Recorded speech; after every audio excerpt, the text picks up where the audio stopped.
Hello दोस्तों आप सभी का मेरे चैनल पर स्वागत है। मैं आज कबीरदास जी का एक दोहा पढ़ा रही हूँ, तो चलो मैं शुरू करती हूँ। धीरे धीरे रे मना, धीरे सब कुछ होए, माली सींचे 100 घड़ा, ऋतु आए फल होए। सबसे पहले शब्दार्थ देख लीजिए। मना मतलब मन, होए मतलब होता है, सींचे मतलब सींचना, ऋतु का मतलब होता है मौसम, सीजन्स। कबीरदास जी ने इस दोहे में धैर्य रखने की सीख दी है। हमें लाइफ में पेशेंस रखना चाहिए, जीवन में धैर्य रखना बहुत ज़रूरी है, क्योंकि सभी कामों का एक निश्चित समय होता है। सही समय आने पर ही हमें फल की प्राप्ति होती है।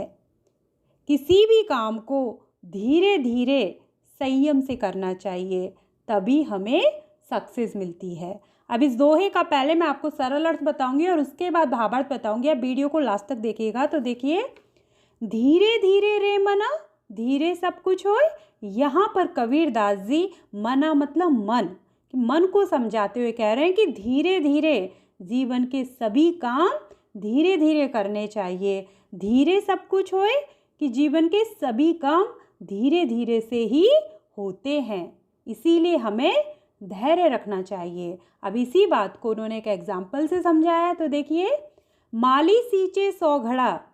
यदि माली, बगीचे का माली, पौधे को 100 घड़ा यानी 100 घड़े के पानी से भी सींचे, यदि बगीचे का माली पौधे को 100 घड़े पानी से भी सींचे तो भी पौधा बड़ा नहीं होता और ना ही उसमें फल आते हैं।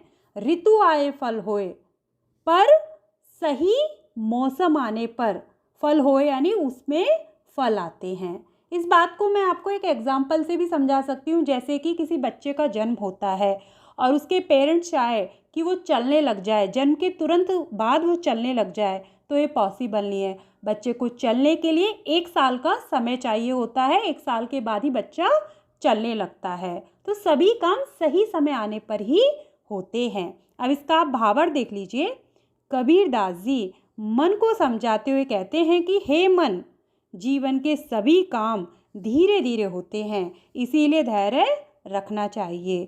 कबीरदास जी अपनी इसी बात को एक उदाहरण से समझाते हुए कहते हैं कि यदि कोई माली किसी पौधे को 100 घड़े पानी से भी सींचे तो वह एक दिन में बड़ा नहीं होता और ना ही बिना मौसम के फल देता है।